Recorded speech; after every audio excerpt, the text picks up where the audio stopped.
Hi, my name is Kerry Lee. I'm a partner with Squire Patton Boggs. I specialize in trademarks. I used to be head of IP at Boots for 13 years, so I have some idea of what in-house issues are. Today I'm going to talk about identifying intellectual property that you might miss. Then I'm going to talk about why I think IP is important. I'm going to move on to how things can go wrong if you don't pay attention to your IP. And then just give you some small tips. So this is going to be a very brief session from my end. Feel free to raise your hand if you have any questions.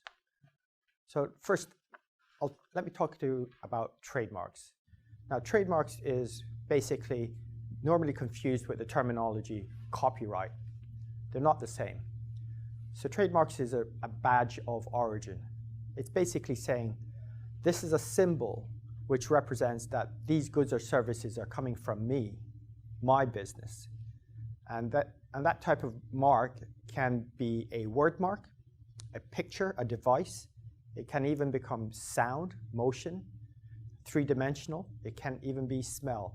But the traditional ones that you encounter in trademarks are word marks and device marks, something very visual, but that's expanded throughout the years.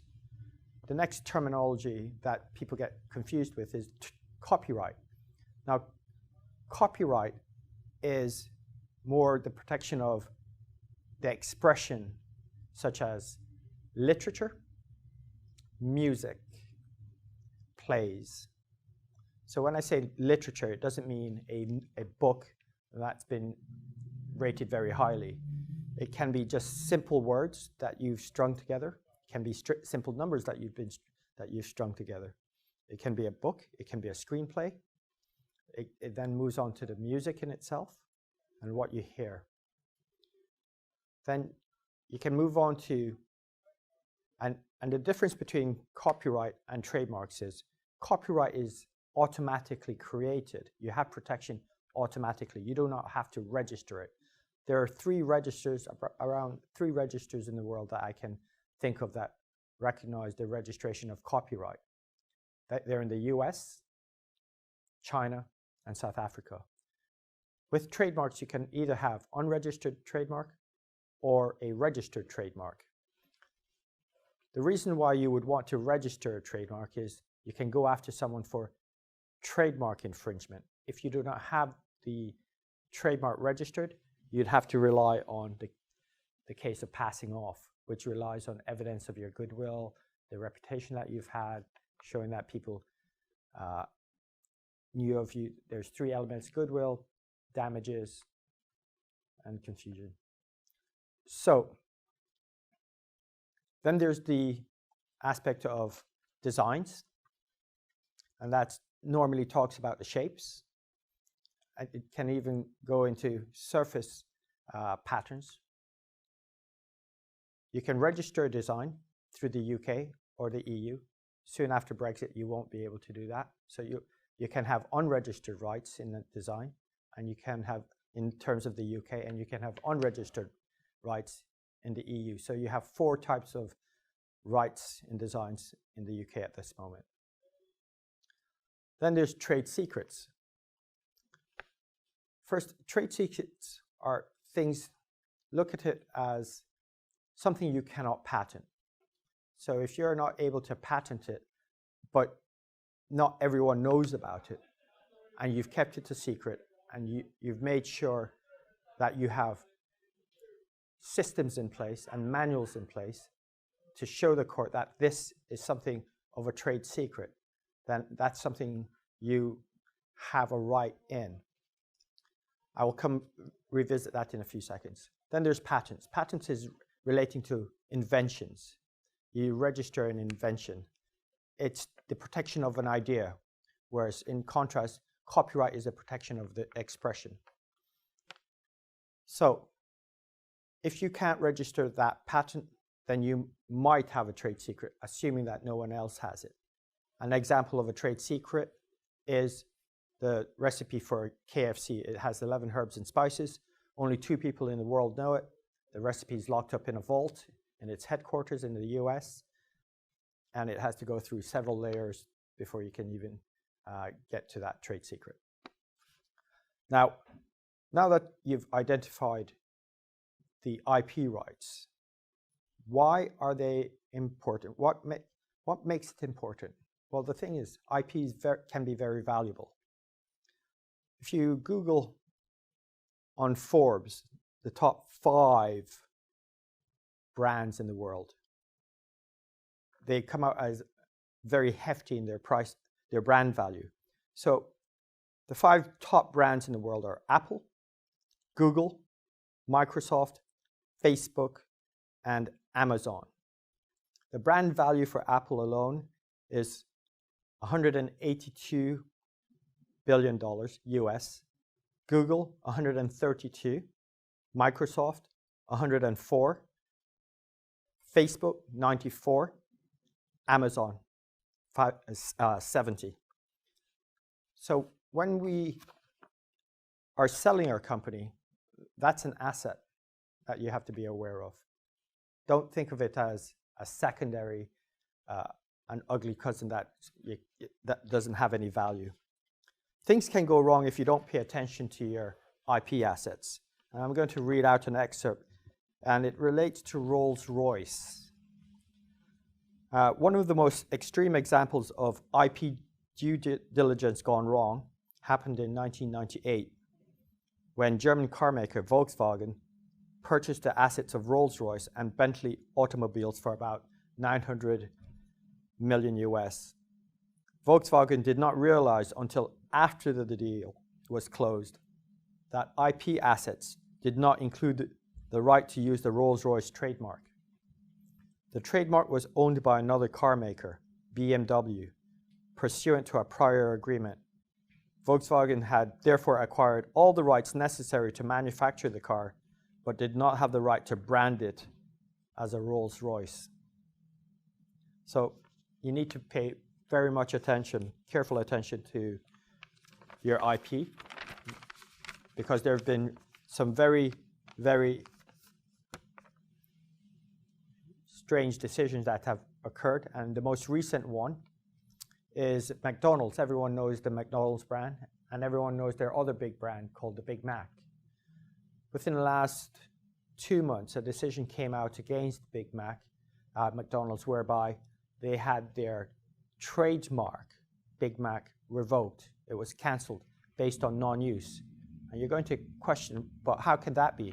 Big Mac's being used, you can see it in the restaurants everywhere. So this was a European trademark that they had revoked. So meaning, once the European trademark is revoked, it has a pan-European effect. So there's an Irish supermarket called Supermac, and they want to expand their brand, Supermac, across Europe instead of just being contained to Ireland. They were being opposed by McDonald's, saying that Big Mac and Supermac are very similar. So in return, Supermac, the supermarket, applied to cancel McDonald's European trademark on the basis that it was not used for 5 years. Now, the trademark office made a decision in favor of Supermac on the basis that the evidence provided by the lawyers for McDonald's was not sufficient. So what essentially happened were the lawyers were lazy. They submitted evidence from Wikipedia, internal memos, and internal documents, nothing to do with consumer facing, such as marketing materials, sales figures, advertising expenditure. McDonald's does have the option to appeal, but here's the problem. They can't submit new evidence. So that's going to be very difficult for them to overturn this decision. So competitors have been getting in on the act and taking advantage of this revocation. For example, Burger King in Sweden has started making advertisements about their burgers saying, bigger than a Big Mac, but not the same, just bigger. So you can see that people are just taking a mick out of the unfortunate decision against McDonald's. Then there's the issue of if you don't control your trademarks properly, your mark can become generic. And I'll give you examples of trademarks that might surprise you. Used to be trademarked, but are now in the generic world. For example, escalator. That used to be, the general word for that was moving staircase, but because they never controlled it, it became generic. Others included aspirin, heroin, cellophane, trampoline, thermos, and zipper. So you need to be very, very, very careful as to how you manage your trademarks. And one example of problems that people often overlook when it comes to their IP is they have inventions and they want to bring it to an investor. The problem is that when they show it to an investor, they've pretty much made it public. That invalidates any application that you're about to register your patent. And people don't realize that. So even if you show it, like even in this setting where I show this is what I have as an invention and I haven't registered it yet as a patent, that will invalidate because you've made it public. So you need to be careful about that.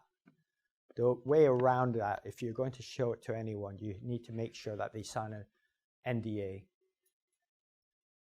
And that's very important.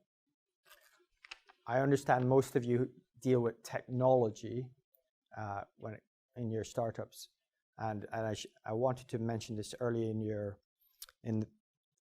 the identification of patents. Software, when it comes to software in the UK, it's generally speaking, you cannot register software as an invention. There are exceptions, very, very narrow exceptions. Software comes under the category of protection by way of copyright. The exception of the software becoming registrable by way of a patent is that the software does something that provides novel and inventive technical merit within a machine, system, or method. That's what makes it patentable. So in order to be technical, it must have a real effect on real stuff. For example, it must process images, control machinery, adjust photocopier image qualities.